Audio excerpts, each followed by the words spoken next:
Hello everyone, I'm back with another knife review. This time I'm going to be talking about the Kershaw Skyline. I forget what the number is, 1760. I've watched enough reviews, I should have known that by now.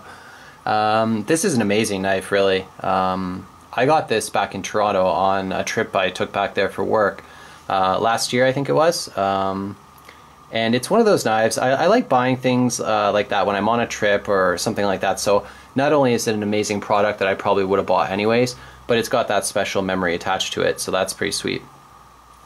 So I got this in Toronto, and I love it. It's a great knife. Honestly, I have other knives that I would rather carry these days, so I don't carry this one enough. But whenever I do, I'm always pleased with the performance. I think it's a pretty great knife, actually. Okay, so let's just talk about specifics and what I like about it. The handle is great. It's G10. And it's very grippy. This knife is made in the USA, so you can definitely tell it's a step up above the Chinese produced knives that you'll see produced by Kershaw. It's a flipper design, and that's pretty much the only way I can open it. I can't use the thumb studs on this particular knife. They're just recessed too much, so I just push and push and nothing happens. But the flipper operates pretty well. It's nice and smooth.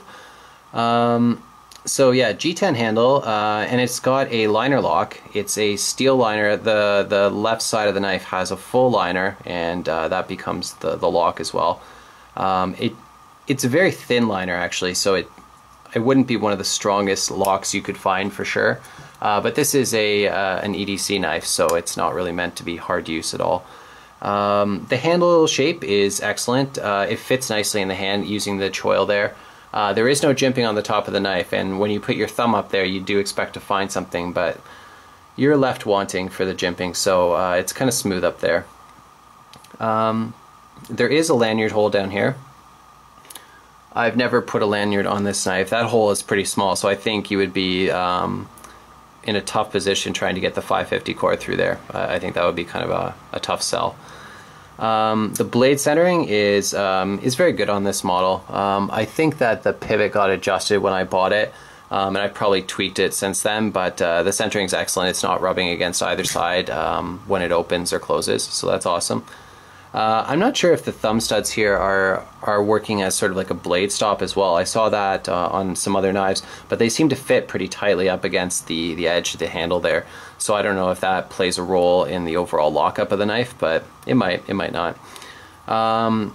So you got the flipper there on as part of the finger choil, and that's pretty awesome. So even though you are lacking the jimping there, the G10 is grippy enough, and the finger choil with the flipper to protect your finger.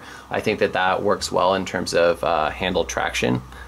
What else? So the pocket clip, I don't mind this pocket clip actually. You can swap it from tip up to tip down, and that's all. You can't put it on the left hand side. So that's okay. I would assume most people are righties, or I'm actually a lefty myself, but I carry my knives right-handed, and I don't have a problem with that at all.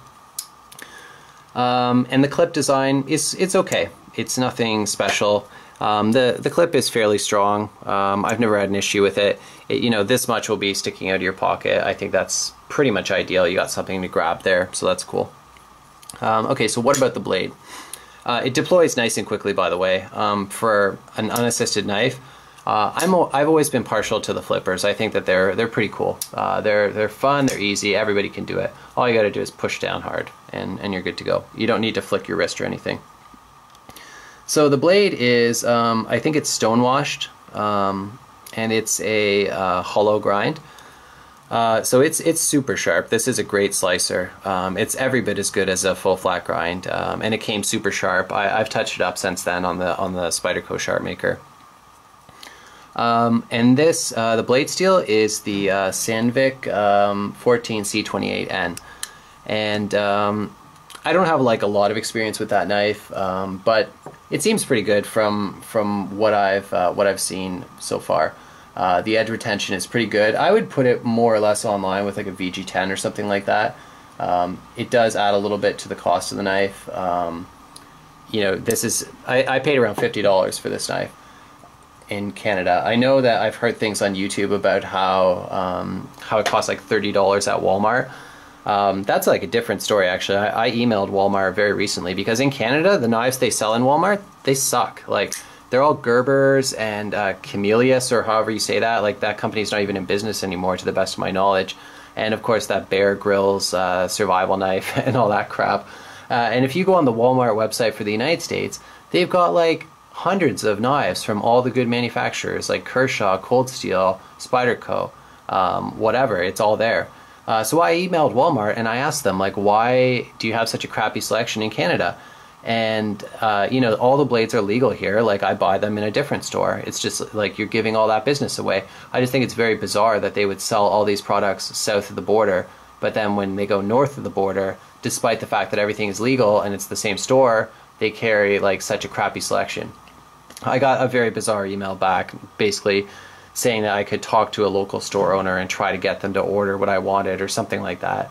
But it's just, I don't know, I was looking for like a company explanation and I just didn't get any. So that's that. Anyways, this knife is pretty much perfect for EDC. I'll show you a cut test here. I've got like a little note card. Hopefully it's sharp. Oh yeah, it's nice and sharp right now. It just, it's perfect for stuff like this. I mean, I guess we don't spend our time with our knives cutting up note cards and paper and stuff, but it's a good sharpness test for sure. So it's just razor sharp right now, which is awesome. Okay, so let's show some competitive options here. Let me just toss that out of the way. Okay, so I would say number one competitive option is the Spyderco Delica. I love both these knives and I think that they're both really good. I'm more partial to Spyderco, I have to say, but I also love Kershaw. You know, I knock some other manufacturers, like reference my Benchmade rant video about value. I think some manufacturers just don't understand it at all, or maybe they do, but they're pricing themselves at a certain point, so they just sort of beginner and intermediate knife people are just priced out basically. Like unless you want to spend $100, you know, forget about it. But I think Kershaw does a really great job of sort of offering a lot of budget knives. So this cost me $50 and that cost maybe $60. So I mean they're in similar price range and they both serve the same role, EDC. They both have really good blade steels and you know they're both great companies. I'll show you the Kershaw Zing as well. It's not a knife that you hear a lot of people talking about, but it's also a pretty sweet blade. It's a little heavier than the Skyline. The Skyline is 2.3 ounces and this is 3 ounces, so it's just a little bit heavier. I'll show you also the CRKT Drifter. Definitely not my favorite knife, and it's a lot cheaper than the Skyline. This costs around $20 in Canada, and I've heard of it being in the teens in the United States, so it's obviously a lot cheaper. This feels heavier actually than the Skyline. I would put this in probably around 3 ounces, but I might be off on that. It's also it's not a bad knife. It fills the same role as the Skyline. EDC, you know, fairly small blade. I think the blade is actually a little smaller than the Skyline, but yeah, this is definitely one of my favorite knives. I think it's pretty high value for what you're getting. You know, if you pick it up, you're definitely not going to be disappointed. It's one of those knives that pretty much everyone has to have at some time or another. Anyways, thanks for watching.